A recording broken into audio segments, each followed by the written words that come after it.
Forged from Iron is proud to support Iron Supporting Food Banks. They are a group of West Ham United fans and friends inspired by the work of other football fan food banks around the country. They collect food and cash donations from Newham Food Bank in Beckton, who supply 7 distribution centres in the borough, 7 days a week, and hand out several hundred 3-day emergency food packs every month to families in need. They are also working with other groups to improve conditions for vulnerable adults and children in the Newham community. They are supported in their efforts by West Ham United Football Club, the WHU Foundation, LS185, London Legacy Development Corporation, Newham Council, the Met Police, Spire London East Hospital, Expedient Security, and a large number of West Ham and football fans. You can help by making a donation to their Just Giving page.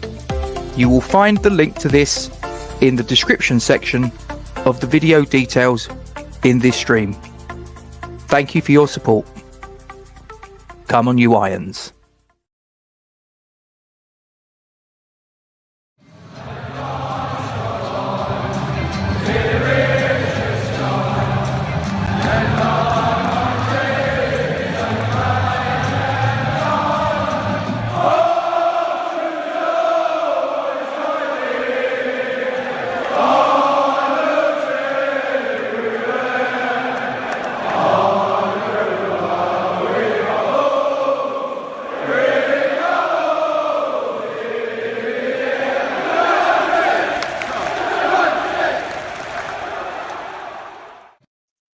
Good evening, you beautiful people, and welcome to Forged from Iron. As it says there on the banner, please don't forget to like, comment on, and share this stream to your social media platforms. Subscribe to our YouTube channel if you haven't done so already, and make sure you hit the bell icon for alerts on new content. We thank you very much indeed for your support in this matter. We are here, Duke, to discuss the UEFA Conference League last 16 second leg. You'd think this is a formality. West Ham United hold a 2-0 advantage from the first leg going into the game tomorrow evening at London Stadium against the mighty Aek Larnaca. What say you, Duke? This is a foregone conclusion, isn't it? You'd like to think so, wouldn't you? I mean, it's one of them. It's a, how can I put it? It's a way of being able to put some feel-good factor back into the club, a little bit of feel-good factor within the fans.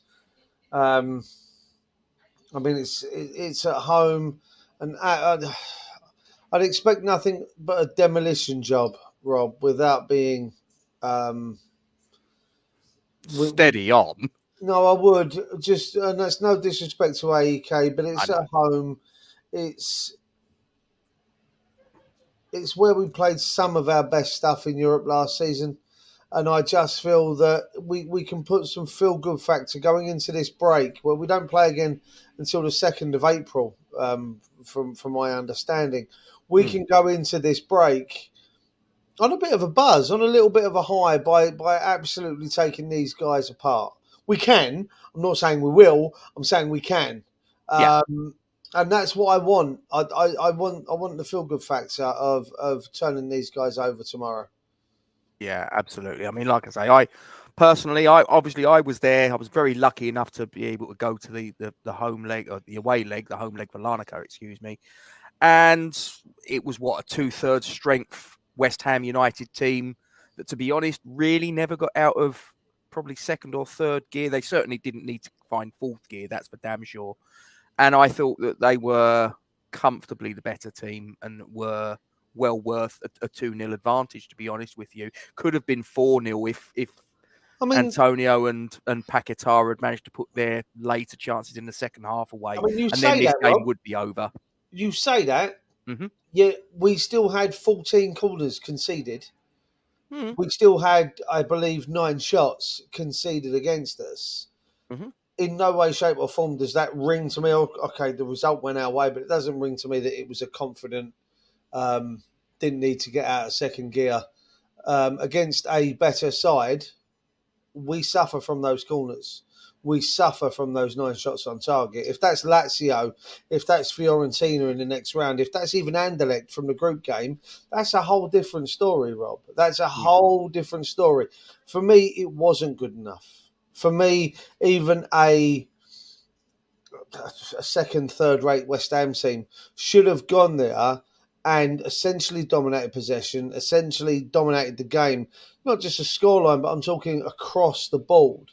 That for me, I know what you're saying. You were there. I caught the first half.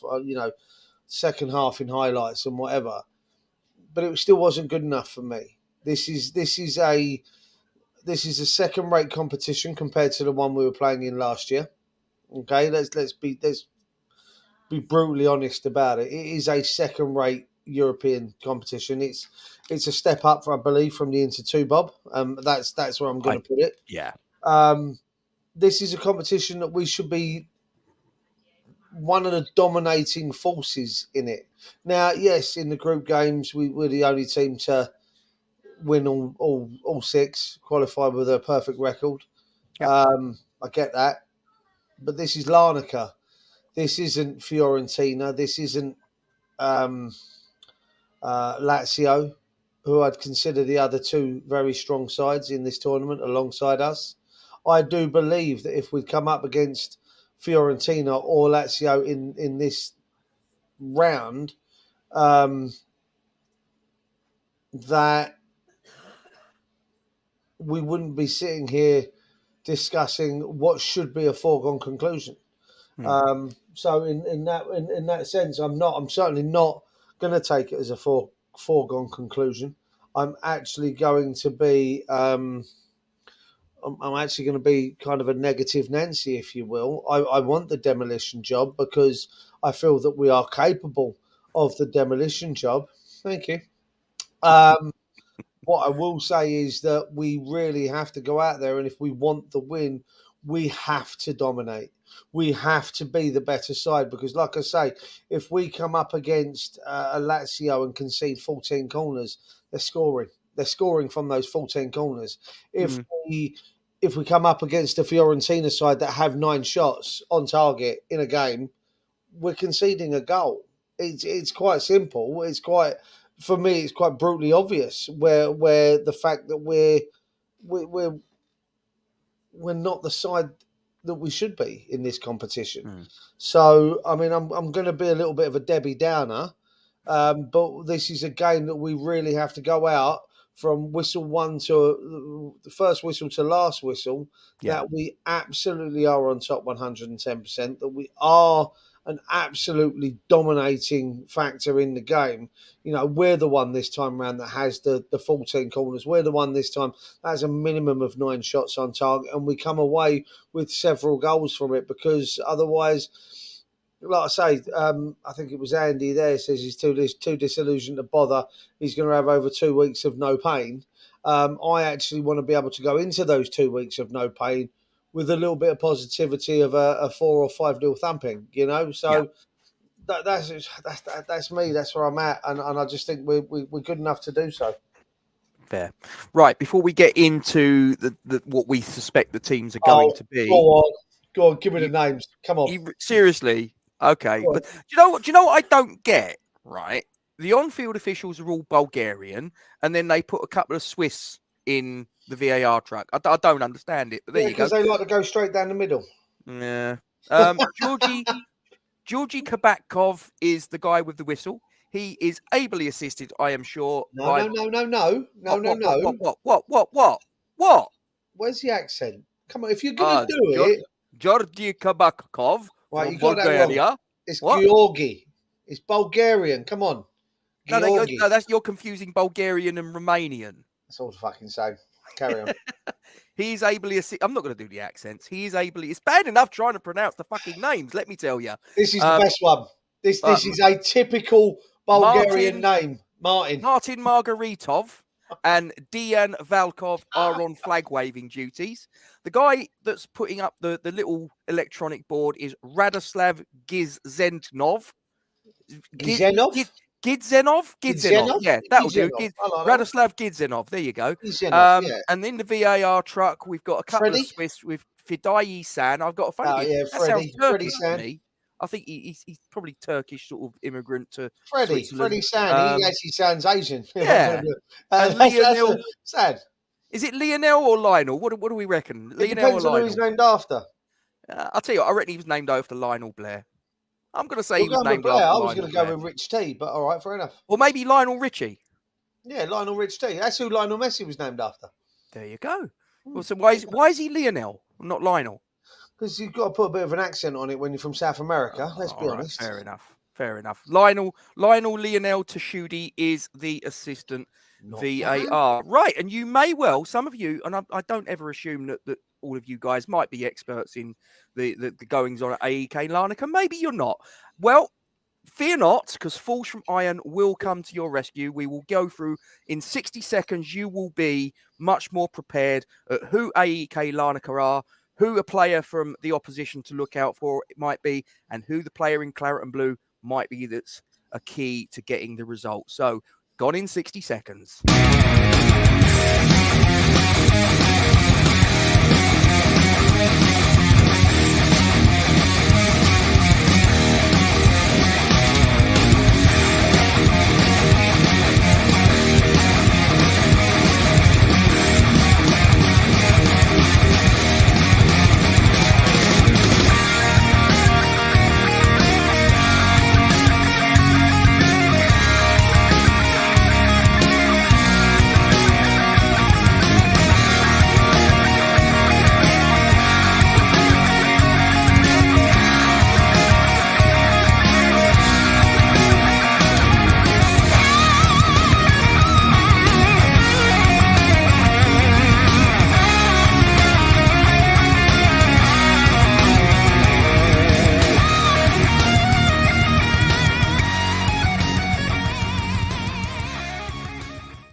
So there you go. Everybody's now an expert on Aek Larnaca. They know where they play. They know their capacity. They know what year they were formed. They're experts out there, Duke. Right. Okay. So we're going to start with you, old chum, if we might. We're going to start with the starting 11s.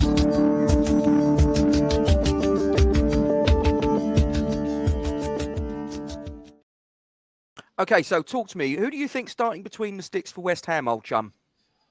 It needs to be Areola, Rob. I don't think there's any question in this at all. If it's not, then I don't think he's giving Larnaca the credit or even the respect that he should. Like I say, they had 9 shots on top. Pardon me, 9 shots on target in the first game, 14 corners. If it ain't Areola, then we could be asking for a little bit of trouble. Fair enough. If you're picking the team tomorrow, what's your formation of choice? My formation of choice will be a 4-2-2-2. Oh, narrow. Oh, Jesus. We can edit that bit out. Don't worry. No one noticed, I'm sure. I won't lie. My life flashed before my eyes.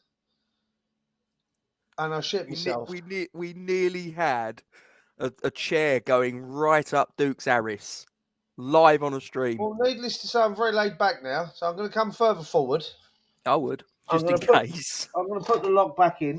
There we go. Right, now I can did you sit do back a sort again. of risk assessment on that chair before we started? I might need to. Consider it's my fucking own one. 4-2-2-2. Explain your reasoning before we get into the nuts and bolts of that. 4-3-3 for me isn't currently working. There's too much green going on. No, there's not enough pressing higher up the pitch, and we seem to be playing a 4-3-3. We seem to be playing with kind of 7 outfield players that are defending. Yeah. For want of a better word, even with Paqueta, when we play a 4-3-3, he sits too deep for me. And the only 3 forward players you're having in the lineup are, Benny Bowen and Ings or He Antonio. did change it up for the game against Villa. In fairness, he went He went 4-1-4-1. 4-1-4-1, but again, it was still essentially a 4-3-3 in There was a player possession. Out of missing. possession, 4-1-4-1, but in possession. So we're still not pressing high enough for me. Yeah. So I'd actually, it sounds narrow, but it's not. My idea is to have your flat back four, your two kind of sitting midfielders in that defensive area. Then you have two wider, such attacking midfielders left and right. Not so wide that they're left and right wingers. Not so narrow that they're kind of central attacking midfielders. These guys would be kind of a little bit further left and further right than where your two centre forwards would be. So if you can imagine, Okay. you've got two So centre it's almost forwards. like a sort of that sort of shape. Yeah. So you got your two centre forwards. Your two centre forwards and your two CDMs would be very much parallel to each other, Yeah. and then they'd be slightly wider, so they have the Got it. opportunity to pull further or become more narrow, dependent on state of play. And I've been tweaking. If I'm honest, I've been sitting on a bit of Football Manager over the weekend. When I got back to the room, just to try and figure out, I had it on the laptop. It's an old one.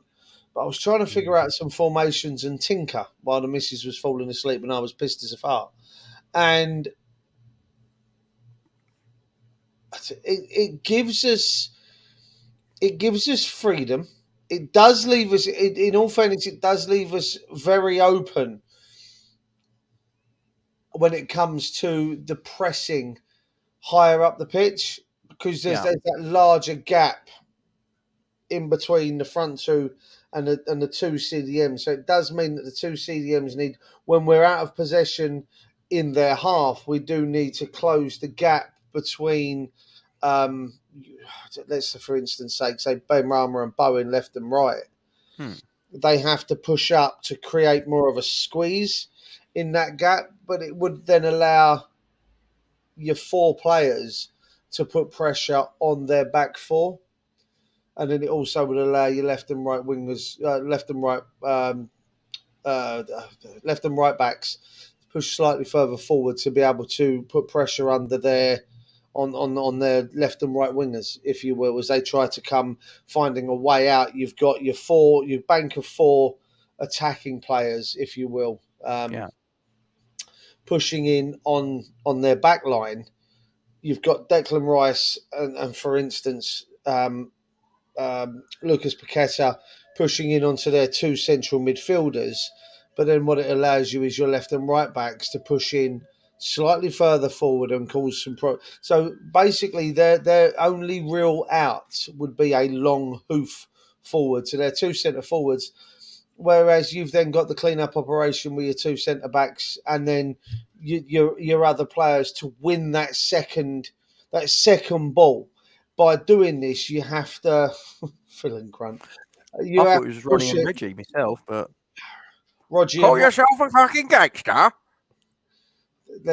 please stop. Right. So that's my idea with a 4-2-2-2 would be to cause issues with the press. Yeah. And I personally think tomorrow will be the perfect opportunity. Teeth back in. This would be the perfect opportunity to try this out against a lesser opposition, if you will. Yeah. We got Southampton, I believe, on the 2nd of April. This would be the perfect time to test out this formation with that kind of pressing and tactical in-game football. We can figure out whether this could be something worth doing going forward. He won't, but this is what I want to see.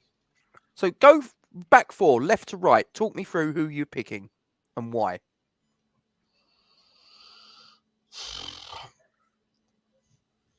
Putting you on the spot. Left back, Cresswell. Left back, Aaron Cresswell.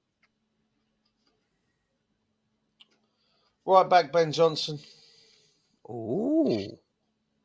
Okay. Centre backs, Zuma and Agard. Okay, so you'd have, but you'd have a Gerd left and Yeah. Zuma right. Yes. Okay, cool. So you mentioned Rice earlier. Is he going to be one of the CDMs? No. Ooh, you did a little curveball. You mentioned Rice, but you're not picking him. Go on. For this game. Um, Downs. He can't. He's suspended. Oh, is he suspended? Okay, He's makes my suspended, job mate. easier then. Fornals and Lanzini. Lanzini, like it.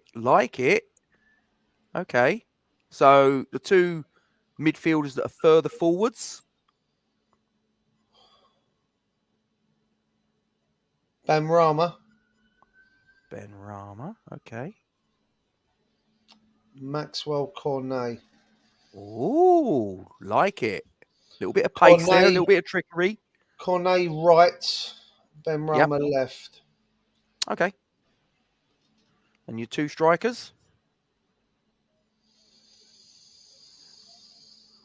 I'm going to throw a little bit of a strange one here, but I'm actually going to go with Skamaka and Mubama. Gianluca Scamacca. And yes, I have got a tile for him, Divine Mubama. I'm prepared, mate. I'm prepared. Don't you worry about that. I've got it all worked out. Upstairs for thinking, downstairs for dancing. That'd be my lineup. Like it. I Like would it. I would play with the high press, like I say, the front four of Benrahma, Skamaka, Mubama, and Cornet going obviously left to right would be. Can you stop promoting your show, Mister Budge? Right, said Fred. I like it, Ken. I can get fully behind that. And by the way, I'm joking, Budgie. Promote away. He knew. I'd have them. So my argument here would be, yeah, Cornet would take their right back. No, their left back. Sorry, Benrahma would take their right back. Skamaka and Mubama would take one each of their centre backs. And then what you're looking at is by putting the pressure under them, they can only go to the goalkeeper, or the goalkeeper can only have one way out if you're putting pressure.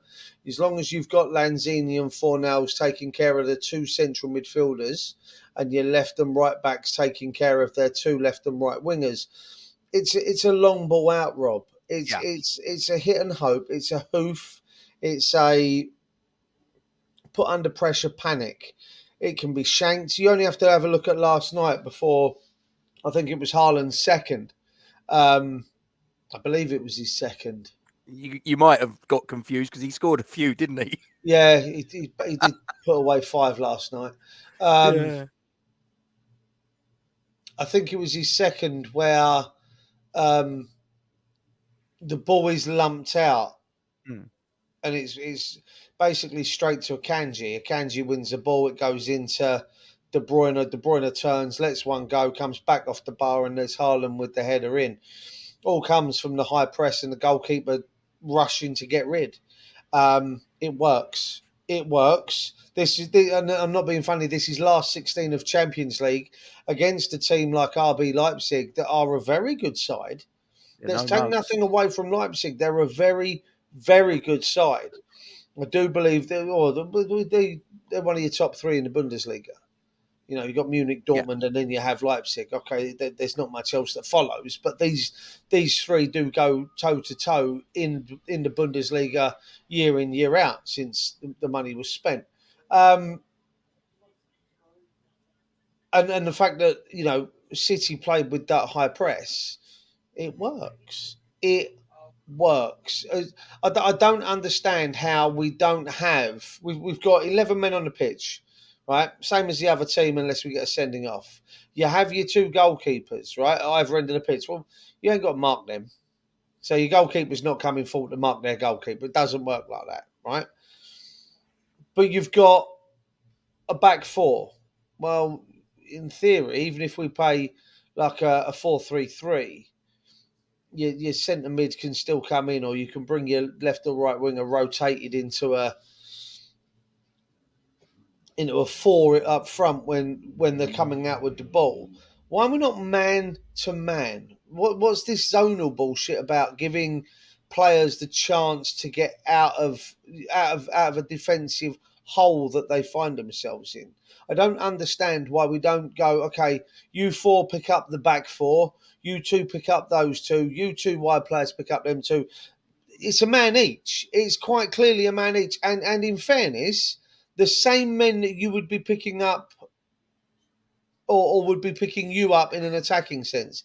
If you imagine the left winger would be confronted by their right back, the right winger would be confronted by their left back, and the centre forwards would be confronted by their centre backs. Well, then that's no different to how you would want to put pressure on them when they're trying to clear their lines. Go put the man under pressure. Don't give him an out. I.e., Rob, you if it's you and me as a front two, Mm. and I'm fucking running to the man with the ball, what I'd expect from you is picking up the other centre back. I shouldn't be running in, sprinting into this guy, and he just goes, "Oh, let's pass that off there, an easy 7 yard pass to someone who hasn't got a man putting him under pressure, Yeah. or another 7 yard pass to the left or right back because they're not under pressure." I just don't get. I look at other teams and they do it. You know, City do it, Arsenal do it, Liverpool do it. Okay, that's because they don't have a left and right back because they have two left and right fucking wingers. You're starting from deeper. And it's just it's insane for me that we don't do that. There's a clear issue in what we do, and I think tomorrow night would be the perfect chance to try something new, try something different, figure out another way of being able to play. Because right now, we don't know how to play, and we're being punished for it. Mm. Well, you and me have not actually discussed our respective 11s, have we? No. That was I literally No. just dropped that in your lap. You've literally just dropped. I swear to God, Duke and I have not discussed our respective 11s at all.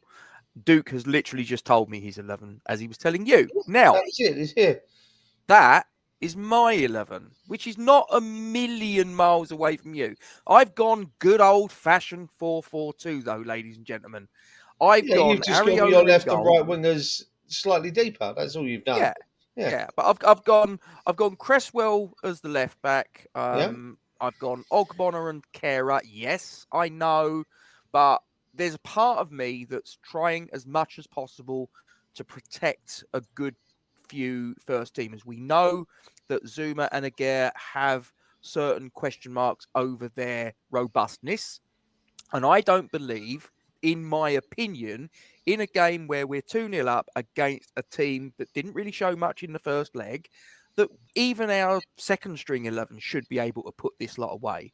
So I've got no problem bringing Kera in as a centre back alongside Ogbonna, to be honest, because if he can't cope with Larnaca's front line, quite frankly, he shouldn't be anywhere near our first team squad. Real simple. Then I put Ben Johnson at right back. Now, I would have two rapid wingers in Antonio and Cornet, frighten the life out of their fullbacks, knock the ball into the space behind the fullback, run into the space, and get the crosses in for the two centre forwards that you can see, Skamaka and Mubama, exactly the same as you. And my Yeah. central midfielders are exactly the same as the two more forward midfielders that you put in. No, not the forward, but the No. deeper midfielders Defensive. in Yeah. Lanzini and Fornals. I mean, they're two players. And look, I've said it. I think that Fornals has been. Oh, he's had the creativity coached out of him. You know, you saw him, Duke. I saw him Mhm. that under 20s for Spain, which is why Pellegrini brought him in. He was magnificent. I mean, he was pinging balls around. He was an absolute menace to opposition teams. And now he's just become basically, like I say, water carrier. Was what Eric Glorified. Cantona. Sorry? Glorified. What's the word I'm looking for? Glorified babysitter. Yeah. Glorified. What's the word I'm looking for? The babysitter. He's like, yeah, he's just basically he's glorified cover for the Hmm. left back. Is basically what Yeah. he is. He's basically coming to hold hands on our left back that can't cope anymore. Yeah. Basically, you and me are thinking along very similar lines. Now, whether Mr. David Moyes thinks along those lines, I don't know. Sharky's asking a direct question, I believe, to us. I believe it's to us, Sharky. Would you have the bench made up largely of the academy players? It would be great experience for them. I don't know about. I mean, how many can they have on the bench? Is it 9? Yep. Okay. I'd probably have a couple of first teamers. I'd probably have 5 first team players and 4 academy graduates See, I'd go the other way, and I'd actually go top and heavy. 1 goalkeeper. One goalkeeper, yeah, clearly. I'd actually go top heavy on the academy players. Okay. I'd actually probably go 4 and 5 or 6 and 3 in favour of the academy guys. Just because, again, I agree with what Sharky says. It's the experience of getting them in the first team. I mean, I'm not being funny. Take a look at the young lad that just joined.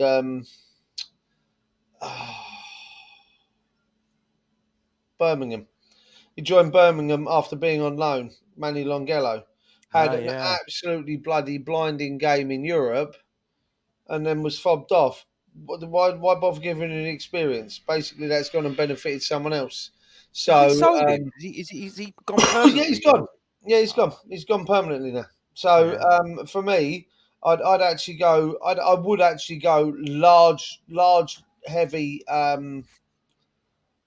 Predominantly academy players. Like I say, probably 6 academy players, and go with 3 first teamers. Because if the starting lineup is essentially made up of first teamers, then the game should very much be put to bed. And then we can bring the kids on. You can bring 5 kids on. Yeah, fair enough. Fair enough.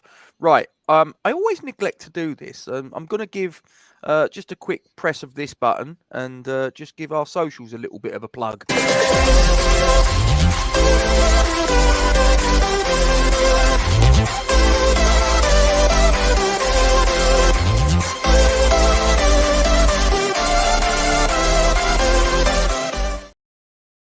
There you go. If social media platforms are your cup of tea, that's where you'll find us. Right. Okay. We've got to get into the score predictions now, ladies and gentlemen. You guys in live chat, you got to get involved with this one.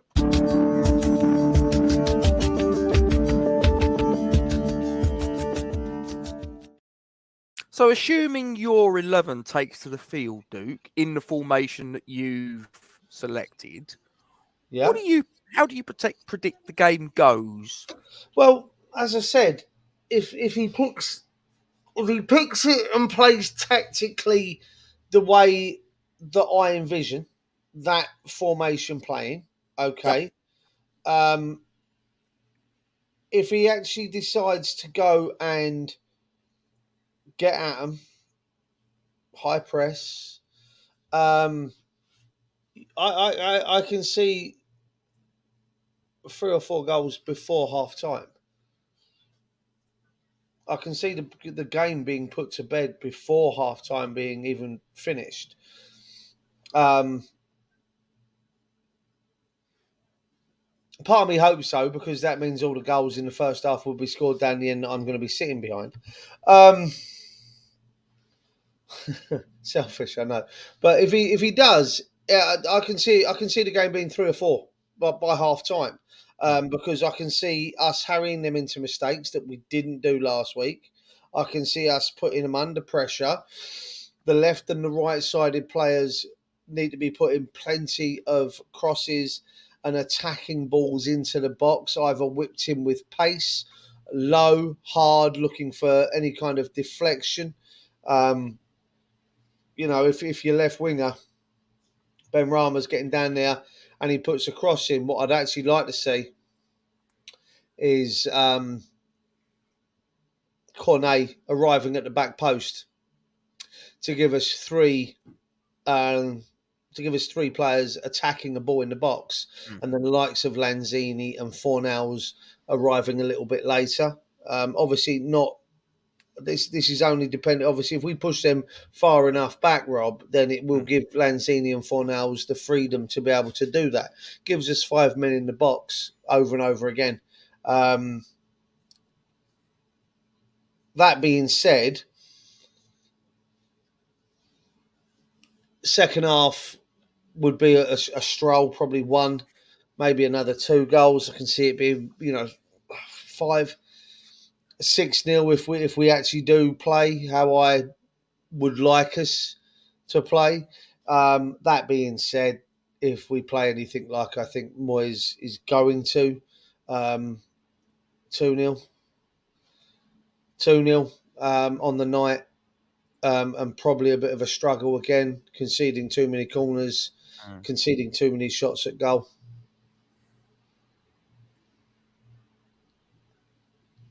That'd be nice. Well, how about you? Do you know what concerns me? Despite the fact I'm the one that turned around right at the beginning and turned around and said this is a foregone conclusion, blah blah blah, and I stand by that. Yeah. I believe we are pretty much 3/4 of the way, maybe more, into the quarterfinal draw on Friday. One thing that concerns me, I believe I'm right in saying there's approximately 30,000 odd tickets that are still up for grabs. Now, we'd obviously know there's train strikes tomorrow, and I believe also the club have been a little bit knobbish.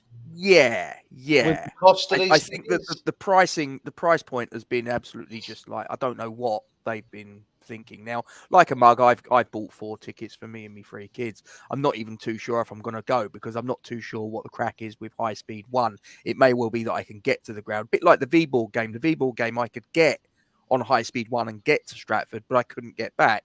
So it left me in a position where I had to drive, which wasn't the end of the world, but it obviously means that I can't have maybe an extra shandy or 2. But yeah, if you've got, and it did happen in the V-Ball game where we had like 30 odd thousand in a stadium that holds 62.5 for football, it wasn't great. And the one thing I will say about the Larnaca fans, and I believe I said it in the match review, or not, we didn't do a review for the Larnaca game. It was the vlog that I put together off of the back of it. And I said that their fans were absolutely brilliant. They were from before, when the players were warming up, when the players were coming out, the first half, the interval, the second half. They were constant noise. They were drum beatings. They were pyrotechnics. They were flags waving. They were singing. They were jumping up and down. They were brilliant. That's great. We're not allowed to do any of that, though. No. Well, certainly not the pyrotechnics, but they'll probably still sneak a few in. But anyway, but they were really good. Now, if they, and I suspect that there will possibly be more away fans than you might suspect, because I dare say you're going to have a fair few Cypriots living in London who are possibly Larnaca fans that are going to make the journey, as well as the ones that are actually going to come over on a plane. So I think that they're going to make themselves heard. They're going to make themselves seen, and I do wonder, especially given that we had, well, I wouldn't say we had a full house against Villa. That's not true. Although if you believe the official attendance, I think we was about 28 short of capacity, which was complete bollocks, but there you go. But I do wonder, given that the game on Sunday seemed to largely be played in front of a doctor's surgery, whether their support might possibly give their players an extra 5% or so. And if we go into it maybe with a, looking around, some of our players looking around, looking at the stands sort of half empty and think, wow, and they're playing maybe 5% below. Well, if they're playing 5% above and we're playing 5% below, that could be quite dodgy. And if they manage to get, but even then, Rob, my worry is they get an early goal. Much. But that's, listen, regardless, we should still have too much for a side like this. Should do, yeah. We should. Regardless of a 10, 15, 20% swing, it shouldn't make any difference. We are a Premier League side for all intents and purposes, forever how long. Which however long the case may be, that's handy. Good. Long may that continue. As I said, I believe Palace got a 19-year-old in goal, from what I've heard. Well, as I said the other day, Rob, as long as we can get a better result than 3 teams that are in that bottom 9 with us. Mate, That I is looked all. I looked to where you were, okay? So up where you are, Well, mate, in and around that area, 40 quid for me, 20 quid for Grace, and 15 quid for Logan. As it was, I've paid I paid was it kids for a quid in the end? no, no. I thought I saw something that said, I'm sure they said there were kids tickets available for a nicker. Yeah, there might have been. If you wanted to sit right behind a bloody Oh, um great. it's not. It's ridiculous. I had a look and I was like, I can't justify that. I think I end up No. paying, including fees, 66 quid all told for the three of us. Yeah. I think mine was 33, Grace's was 20, and Logan's was whatever Logan's was, plus fees, which I don't mind because I get to go. It's not ideal, but I get to go. Have you So worked out how you get in I'm there? uh, How you get in there? DLR. Is it, the train strikes don't affect the DLR? DLR, no, nothing wrong with the DLRs. From what I saw, it's all still up and running tomorrow, Okay. which is, it was the same as when we had the last train strikes. The DLR was still up and running. So, as far as I'm aware or concerned, it's still relatively easy for me to get back. I saw Okay. that CB. How are you, sir? Good to see you on the in the chat, my man. Yeah, I'd say I'd score prediction from me. I still think even though I've got my and I've been, you know me, Duke, I like to try and be quite optimistic, quite positive, but recent sort of matches of and the pattern of play and Takes it out of you. Moyes' reluctance to make offensive substitutions when the other team are quite clearly happy with the point and he doesn't put his foot on the gas and displays, in my opinion, blatant cowardice, and I make no apologies for saying that. That's how it appears to me. Yeah, It might no, I not have agree. been for David Moyes. David Moyes might sit there and think, "No, I did it for other reasons." That's not how it come across, mate. But there you go. We'll part that there. But We'll be agree to that as it may, disagree. Yeah. I do think that if we played my 11 in that formation of a 4-4-2, I think that we should have enough to get the tie put to bed, which we should have done in the first leg. Oh, take long. But we've got enough to kill that tie in first half. I think we're Yes. going to go. I think we're going to get 3 goals in the first half, and then I think the remainder of the match is just basically just going to play itself out. It wouldn't shock me if there's no further goals, maybe one extra to put a little bit of extra sheen on it. But I'm going about 3-4-0. So Mate, it sounds about right, and it might sound a bit cocky considering where we were a week ago. I said exactly this a week ago. We should spank these. This should be this. It should be easy. We should be walking through. Blah, blah, blah, blah, blah.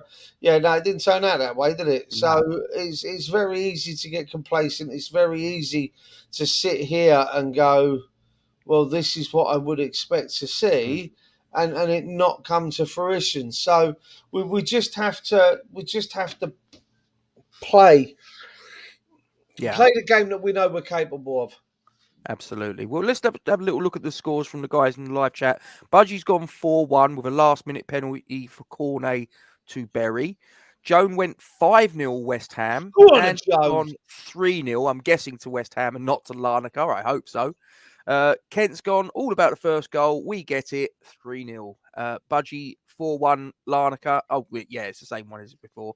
And Sharky says 3-0 Larnaca. So, despite recent events, despite recent form, tactics, substitutions, demeanor, whatever, being quite negative overall, everybody thinks, and Sharky says it there, we should win this comfortably. There's no question about that. Listen, if we don't, he should be sacked before the players get off the pitch. If we're losing at half time, he should be sacked before the players get into the dressing room for the second. Before they come out for the second half. This as far as I'm concerned, this is Kidderminster FA Cup game. This should be a formality. If it's not, it's because he's made it harder than it needs to be. Absolutely. Right. Before we knock it on the head. I suppose we probably ought to have a little butchers, ladies and gentlemen. And I'll go full screen with this. And oh, hang on, no, press the wrong button. Don't want to go full screen with him. Jesus Christ. Sorry about that, guys. If anyone's interested, there was a match played a little bit earlier on today where Istanbul Başakşehir was the host team. They hosted Ghent, but they were down 4-1 at home for a 5-2 aggregate win to Ghent. The fixtures that take place tomorrow, we've got Sivasspor against Fiorentina, Djurgården against Lech, Slovan Bratislava against Basel, obviously our mighty West Ham United against Larnaca, AZ Alkmaar against Lazio, Nice against Sheriff, and Villarreal against Anderlecht. Now, obviously, Duke, as we discussed, the draw will take place on Friday afternoon, and unless there is some monumental shock tomorrow, who's the team? Who would you like to avoid? Who more pertinently, who would you like to get in the next round? I mean, listen, other than Djurgården and Poznan there being 2-0 and us obviously 2-0 with Larnaca, the rest of the games are really evenly poised.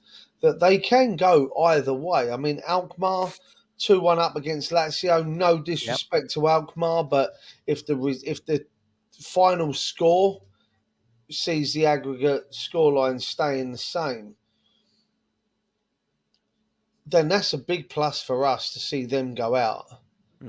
I think Sharky's just said that Lazio are the favourites to win it, but they're in the danger of, they're 2-1 down. There's no away goals this time round, is there? So it's, and as I've said, I'm looking at this and I'm thinking, you know what, if the scores stay the same, so Poznan go through, Fiorentina go through. You've got the Bratislava Basel. I don't think that matters either way. No disrespect to either side, but I don't think they're up to the quality of what you've got. Lazio going out to Alkmaar, and then obviously Nice and Sheriff there. Sheriff going out. Bearing in mind that Sheriff are they were conquerors of Real Madrid a couple of seasons ago in the Champions League, so they're no pushovers. They're losing 1-0 to a relatively decent French side there.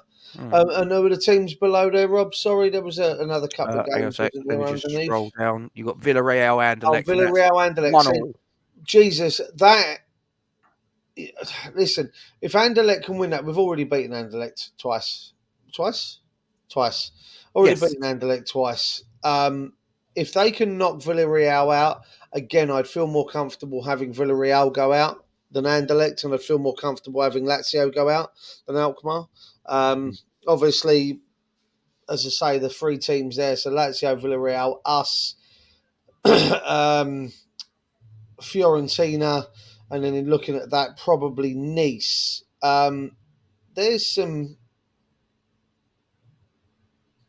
still some good sides, but I'd still be, other than Lazio, I'm still convinced that we're better than those sides that are left.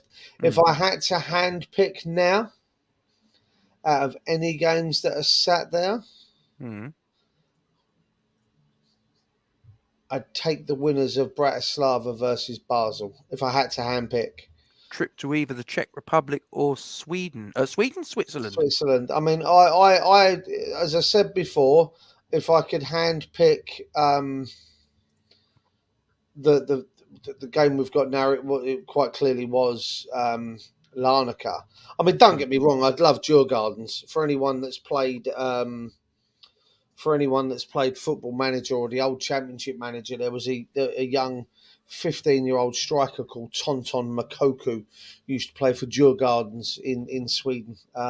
So I kind of have a little peruse of them when I see their names come up and how they're getting on. So I wouldn't mind them coming through and picking up a result there. But like Andy says, we shouldn't have to worry about any of those. No, not really. Any teams.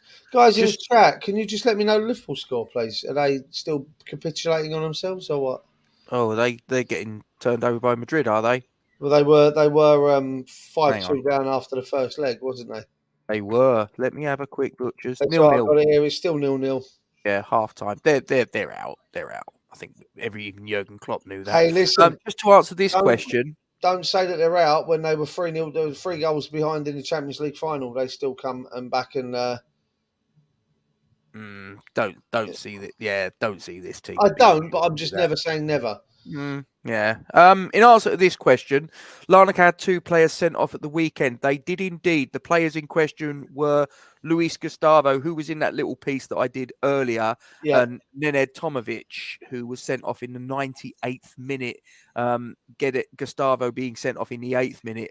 I'm looking here on the Conference League website, and there is nothing to say that those red cards are carried over into Conference League matches. They, according to what I am looking at, both Gustavo and Tomovic are indeed available. So yeah. I didn't think they would be Tomovic, suspended. defender, and Gustavo being a midfield player. So Basel, have they got a fake pitch? I remember they did once upon a time. I don't know whether they still have. Do you know anything about that, Duke? I don't know. That's. I mean, I wouldn't have I thought get so because I don't think that's allowed under. no, Um, no. It is because you've got is it teams in. You've got teams in Scotland that do qualify for Europe, Rob, that do have looking here? plastic pitches. It doesn't say. I'm looking on Wikipedia. Yeah, surface grass. Oh well, Surface is grass, so it's not a fake pitch. I mean, it might be, you know, sort of synthetic grass. Not the old plastic for sure. not Not the. not the It'd old be rubber plastic. crumb. It'd be like the five-a-side football places like goals, Yeah. etc. There'd be that sort of service. But again, I mean, listen, I remember a cup horror show on one of Hey, them Doug, fucking. Hi Doug, I remember one of them. I remember a horror show on one of them fucking pitches. So let's let's, you're let's on not about the St. Valentine's Day massacre, aren't you? let's not bring that up. Mm, there you go. Any final thoughts before we knock it on the head, old son? No, like I say, I'm going tomorrow. Joan's already confirmed that DLR is running. Thank you, Joan. So I I might will see be you there, old chum. waiting for the boy to get home from school and jumping on a train up to the London Stadium. I am sat behind the goal Welcome, next to Doug. the away fans this time. This will be By the a wall. first. Huh? By the wall. No, actually behind the goal, behind the goal. Um, Oh. Trevor Brooking lower. So this will be a Oh. first for me. Um, I just hope that Logan forgets his last journey to the London Stadium on a conference evening, because that was the Anderlecht game, and that did get a little bit spicy. Oh, really? Yeah, did you not remember, Rob? They turned up with flares and the chairs were flying. Oh, yes. Yes, I remember now. Logan's Yes. sitting there on his phone taking videos and pictures to show his friends at school of all the flares, the flares and the chairs raining down everywhere. He thought it was hilarious. So hopefully he does forget that, and it's not something that he brings up on the way over there, because I don't want to have to try and placate his brain as to it doesn't always happen kind of thing. So I'm looking forward to it. It's like I say, it's a first for me behind the goal with the away fans. A big shout out to Mr. Miles, actually, Andy, for coming to my rescue and sorting me out the tickets, because I really wasn't. I was looking up in the gods, Rob, where I normally sit with you, and I just couldn't justify those prices. Couldn't find any other cheaper prices until Andy went, "Oh, by the way, yeah, this is what I found." I went, "Just book them. I don't care anymore. Just book them. I want to go to the game." So yeah, I'll be there tomorrow. I'll be cheering them on with the probably the other 8 or 9 people that are going to the game. To be fair, Well, I'll probably be there. As I say, a lot of it hinges on travel, yeah, I getting get that. there and Yeah, of back. course. In fact, I suppose if the worst come to the worst, if the DLR's running, I suppose I could always make my way over to you, dump my Yeah, car, sort of somewhere nearby, round the corner from your pub. How long does it take to get from Lewisham to Stratford on the DLR, roughly? 40 minutes max. Oh, that's not too bad. 40, It's 8 o'clock 45. kick off. I mean, I left here. I can't remember what game it was now. It might have been the Leicester game, actually. I left here at about 2:05 and was at the actually in the ground and at my seat with you about 5 minutes after kickoff. I might even do that. I might even come up to you and jump on a DLR with you. Yeah, it's quite straightforward, mate. I'll probably be leaving here once. See what happens. Once Shortstack gets home from school, probably about 5 o'clock. We'll probably. No, there's only one Shortstack, and we know who she is. Well, she's not been about. Obviously, she's gone with him. So we have to be nice, and you know, I do miss her comments in the chat. I haven't Likewise. I haven't spoken to her for a while. I might reach out to her and check she's all right. Actually, saying that. I did send her a message. I think it was last week. So I think she's all right. So she's big enough and well, she's small enough and ugly enough to look after herself. So she'll give you a right hander. She'll have to sort of get a stool out first. I'll get a stool out for her. Yeah. Right. Okay. Right. Well, that's us done. As it says there, guys, please don't forget to like, comment on, and share the stream to your social media platforms. Subscribe to our YouTube channel if you haven't done so already. Make sure you hit the bell icon for alerts on new content. And as always, ladies and gentlemen, we thank you very much indeed for your support. If you're going to the game tomorrow, travel safe. Hope you're not sort of, you know, too inconvenienced by the train strikes and all the rest of it. If you see either Duke or I at the match, come over and say hello. Don't be a stranger. And come on, you Irons. And hopefully, fingers crossed, that's us off to the quarterfinals. Fingers crossed. What could possibly go wrong? Forged from Iron is proud to support Iron Supporting Food Banks. They are a group of West Ham United fans and friends inspired by the work of other football fan food banks around the country. They collect food and cash donations from Newham Food Bank in Beckton, who supply 7 distribution centres in the borough, 7 days a week, and hand out several hundred 3-day emergency food packs every month to families in need. They are also working with other groups to improve conditions for vulnerable adults and children in the Newham community. They are supported in their efforts by West Ham United Football Club, the WHU Foundation, LS185, London Legacy Development Corporation, Newham Council, the Met Police, Spire London East Hospital, Expedient Security, and a large number of West Ham and football fans. You can help by making a donation to their Just Giving page. You will find the link to this in the description section of the video details in this stream. Thank you for your support. Come on, you Irons.